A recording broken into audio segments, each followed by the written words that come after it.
È una definizione un po' curiosa, però è un teatro di rilevante interesse culturale, per cui è un riconoscimento ministeriale molto molto importante.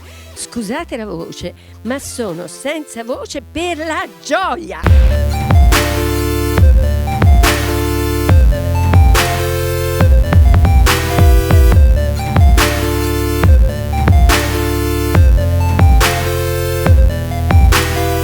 Bisogno di creare una rete di soggetti che credono in un progetto che è un progetto di una regione, oserei dire anche di un popolo, no? Visto che comunque più che una popolazione. Questo è la nostra responsabilità.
Dalla Sardegna, ma guardare il mondo, raccontare il mondo alla Sardegna e la Sardegna al mondo. Quindi questo forse è il progetto che sintetizza tutta la nostra idea complessiva del triennio.